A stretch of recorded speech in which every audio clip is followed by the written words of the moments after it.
یا ایھا الذین آمنوا صلوا علیہ وسلموا تسلیما۔ اللہ اور اس کے فرشتے درود و سلام نازل کرتے ہیں حضور صلی اللہ علیہ وسلم پر۔ اے ایمان والو، تم بھی درود و سلام بھیجو حضرت محمد صلی اللہ علیہ وسلم پر۔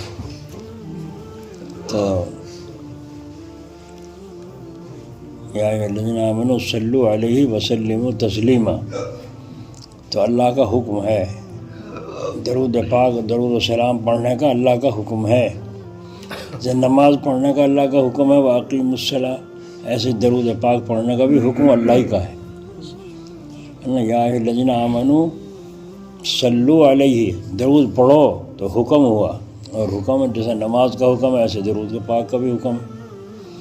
تو جیسے نماز کے پڑھنے پر اللہ کا قرب نصیب ہوتا ہے، درود شریف پڑھنے پر بھی اللہ تعالیٰ کا قرب نصیب ہوتا ہے، قریب بندہ ہوتا ہے اللہ کے۔ لیکن جوانی میں استغفار زیادہ پڑھنے کو کہا جاتا ہے، کیونکہ جوانی میں گناہ زیادہ ہوتے ہیں، شہوت ہے، تکبر ہے، بناوٹ ہے، دکھاوا ہے، حسد ہے، کینہ ہے، دنیا کی محبت ہے، دنیا سمیٹنے کی تقاضے ہیں۔ تو جوانی میں بہت سارے، اور بڑھاپے میں آدمی مایوس ہونے لگے، ارے میرا کیا رکھا، سارا میں نے تو بیٹے کو دے دیا، بس بیٹے کو سارا، مکان بھی تو ہی لے لے، بھیا پیسے تھے میرے بھیا بھی تو ہی لے لے، زیور بھی تو ہی لے لے، سارا کر کے قبضہ، بڈھے کو دیا دھکا، بڈھا بڑھیا کو دیا دھکا، ان کو چلو اپنا کام دیکھو۔ ارے بیٹے ہم نے سارا تجھے دے دیا، کیا دے دیا مجھے، جو دے دیا، خیر یہاں میرے پاس کچھ نہیں ہے۔ یہاں تک کہ بازوں نے تو مکان بھی اس کے نام کر دیا اولاد کے، اور پھر مکان سے بھی بے دخل۔ یہ کوئی عقل مندی نہیں ہے۔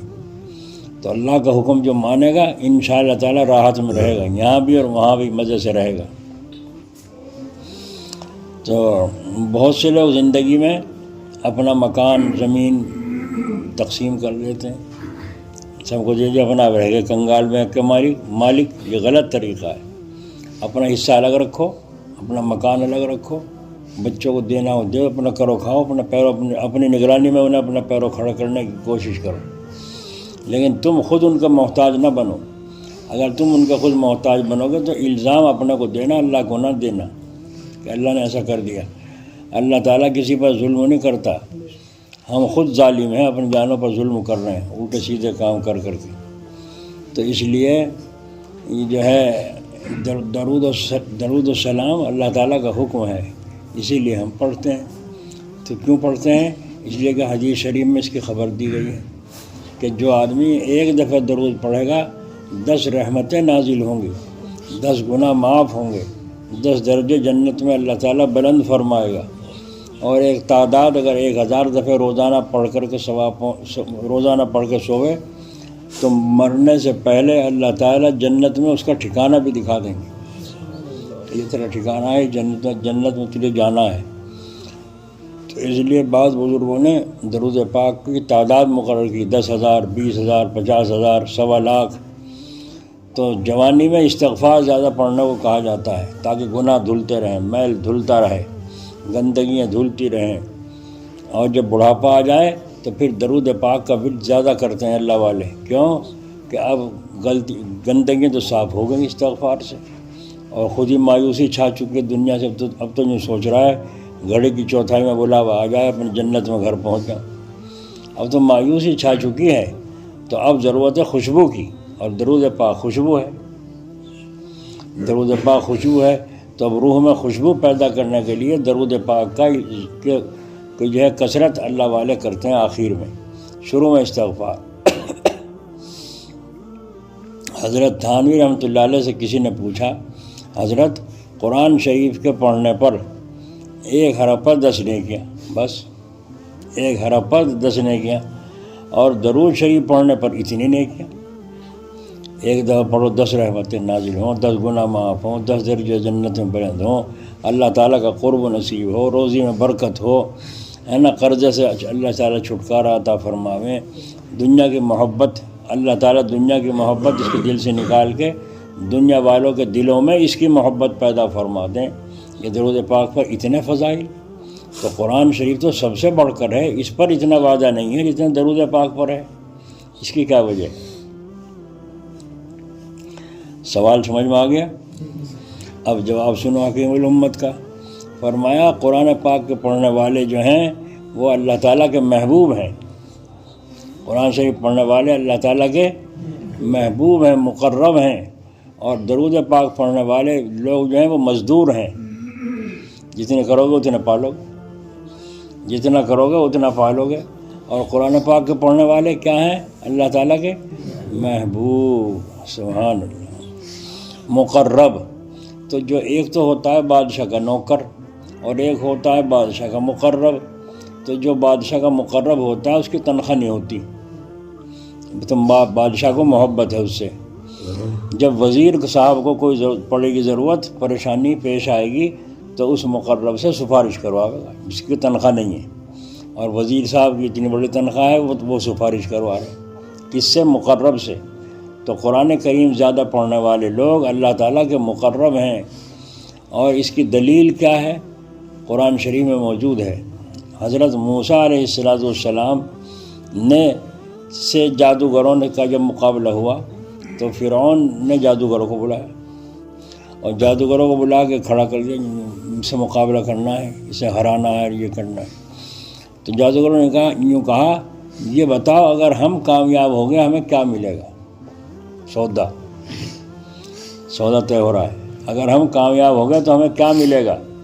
تو حضرت رب العزت نے قرآن کریم میں فرمایا، تو فرعون نے یوں نہیں کہا اتنا مال دوں گا، اور نہ یوں کہا تمہیں اتنا بڑا عہدے دوں گا، بلکہ یوں کہا انک اذا لمن المقربین، میں تم کو اپنا مقرب بنا لوں گا، مقرب بنا لوں گا، یعنی جب تم میرے ہو جاؤ گے تو ساری چیزیں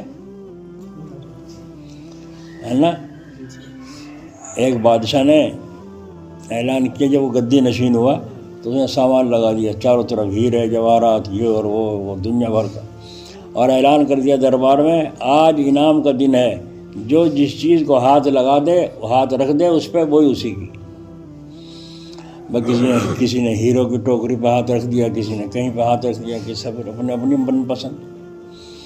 ایک عورت سے کہا تو کھڑی کیا دیکھ رہی ہے؟ سب نے اپنے اپنے من چاہی لے لی، تو بھی اپنی چاہی لے، جس چیز پہ تو ہاتھ رکھ دے وہ کہ تیرا میں پوچھ رہی ہوں اعلان سچا ہے جھوٹا؟ سچا تو دکھ نہیں رہا، سب کے سب لے جا رہے لوگ، تو پھر یوں تو پوچھ رہی ہوں تیرا اعلان پکا ہے؟ بالکل کہاں پکا ہے، بس بڑھیا آگے کو بڑھی اور بادشاہ کی کمر پہ ہاتھ رکھ دیا، بادشاہ کمر پہ ہاتھ رکھ دیا۔ بادشاہ نے کہا یہ کیا؟ تو ہی تو کہہ رہا تھا جس پہ ہاتھ جو رکھ دے وہ اسی کا، میں تو تیرے پہ ہاتھ رکھ دیا۔ وہ کہنے لگا بڑھیا بہت عقل مند ہے، بس کہا باندیوں کو لے جاؤ اسے محل میں، اور لے جا کے نہلاؤ دھلاؤ، کپڑے پہناؤ اچھے خاصے، آج سے یہ ہمارے محل کی ہمارے سر کی تاج ہے۔ تو بتاؤ جب بادشاہ اس کا ہو گیا اسے کچھ کمی رہی؟ ہم پھریں دنیا کو سمیٹتے ہوئے اللہ کو چھوڑ رکھا، غیر اللہ کے کولیے بھرتے پھر رہے، تو کہاں سے حاصل ہو؟ تو اس لیے درود پاک پڑھنے والے کیا ہیں؟ ملازم، نوکر، مزدور، جتنا کرو اتنا لے لو۔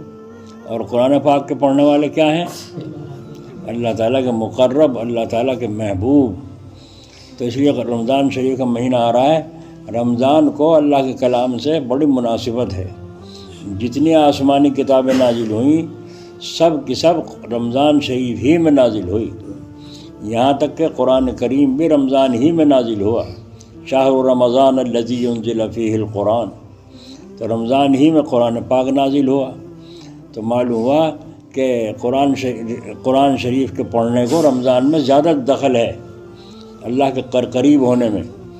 ویسے رمضان میں اصل کام کیا ہے؟ دو ہیں، دن کا روزہ، رات کی تراویح، بس جھنجھٹ ختم، اپنا کام کرو جیسے کر رہے تھے روزانہ، بس دن میں روزہ اور رات کی تراویح، باقی اپنا کام کرو۔ اگر کوئی اور بڑھنا چاہے آگے کو تو قرآن کریم کی تلاوت جتنے بھی ہو سکے، ایک قرآن روز پڑھے چاہے، اور اگر کوئی اور بڑھنا چاہے تو استغفار اور کلمہ، اس کی تسبیح پڑھے، اور کوئی اور بڑھنا چاہے تو اللہ سے جنت کی طرف، دوزخ سے پناہ، بس یہ کام ہے۔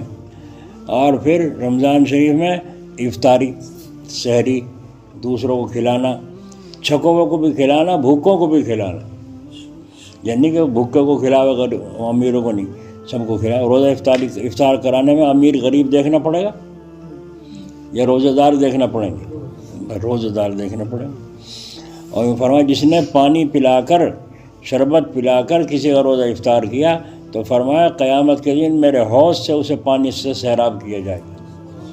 اور ایسا پانی جنت میں داخل ہونے تک کروڑوں سال بھی اربوں سال بھی اسے پیاس نہیں لگ سکتی.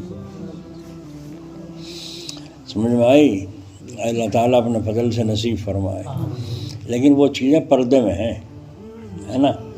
وہ پردے میں، حوض کوثر پردے میں، اس کا پانی پردے میں، جنت پردے میں، دوزخ پردے میں، وہاں کے جنت کے محل پردے میں. یوں فرمایا جنت کا ایک محل 60 میل لمبا، 60 میل چوڑا، 60 میل اونچا ہوگا، ایک محل.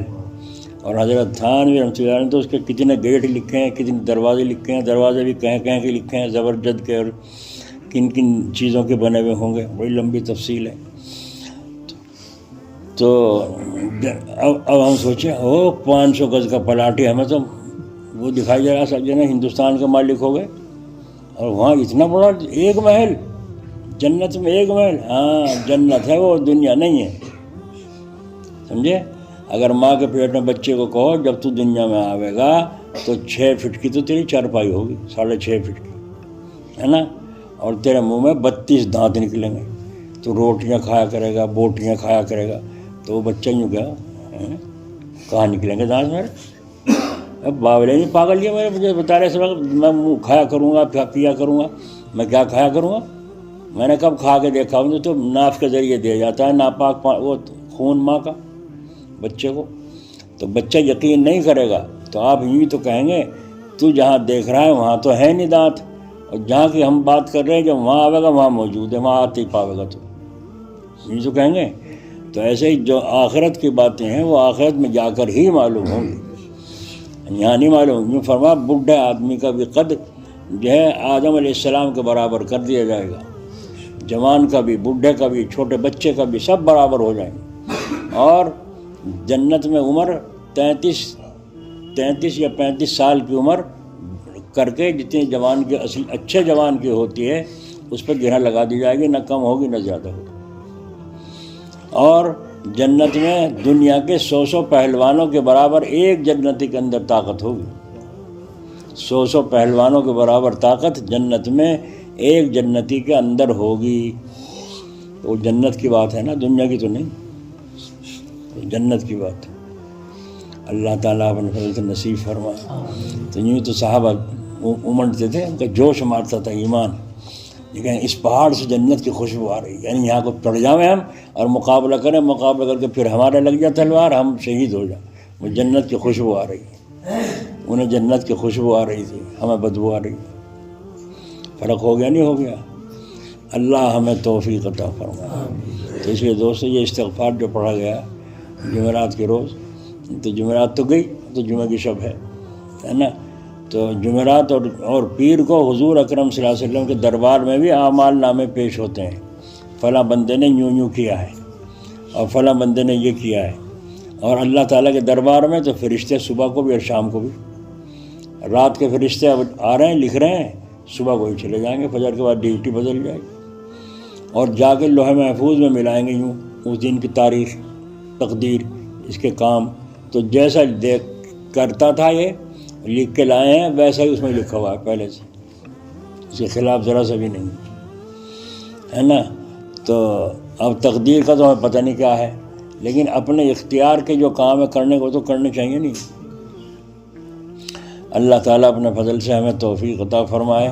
تو بھائی استغفار کی کثرت زمین اور آسمان کے وظیفوں میں سب سے بڑھ کر وظیفہ ہے استغفار کا، اس سے بڑھ کر کوئی وظیفہ نہیں. کیوں کہ اللہ تعالیٰ نے ساری چیزیں خزانے بندوں کو دے دیے لو اور لیکن سارے اپنے پاس بھی رکھے.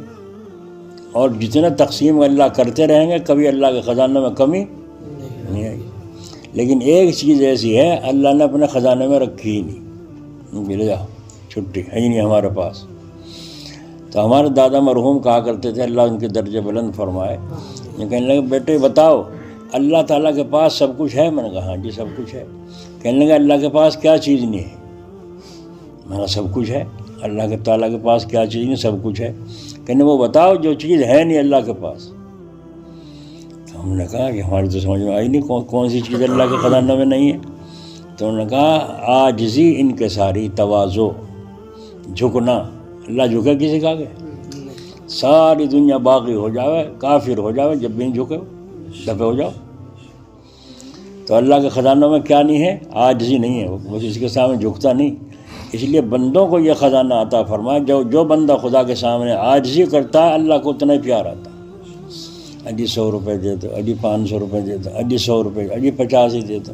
وہ تمہیں دماغ خراب کر دے، روز آوے یہاں کے کھڑا ہو جا، تجھے کچھ ہلا ہی نہیں، کر کے نہیں کھایا جاتا، آگے غصہ۔ اور اللہ تعالیٰ جتنا مانگو اتنا ہی خوش ہو، جتنا مانگو، جتنی دعائیں مانگو اتنا ہی خوش ہو۔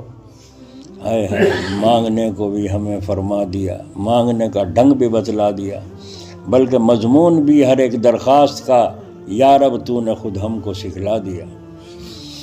ہائے ہائے، یہ قرآن پاک کی دعا ہے، ربنا آتنا فی الدنیا حسنۃ وفی الآخرۃ حسنۃ وقنا عذاب النار۔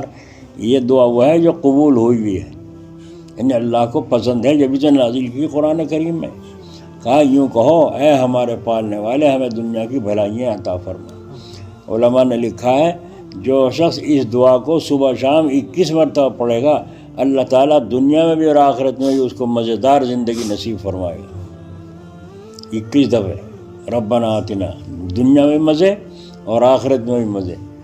کیسی مبارک دعا ہے، یہ تو اللہ نے خود قبول کی کر کے تو دی ہے۔ تو جو سرکار یوں کہے اس طرح سے مضمون لکھ کے لاؤ درخواست، تو اس کے قبول ہونے میں کچھ شک ہے؟ تو جب اللہ تعالیٰ خود کہیں تو 21 دفعہ صبح کو، 21 دفعہ شام کو ربنا آتنا، یہ دعا پڑھے گا، اللہ تبارک و تعالیٰ اس کو دنیا میں بھی آخرت میں بھی مزیدار زندگی عطا فرمائے گا، اور دوزخ کی آگ سے اللہ اپنے غصے سے پناہ نصیب فرمائے گا۔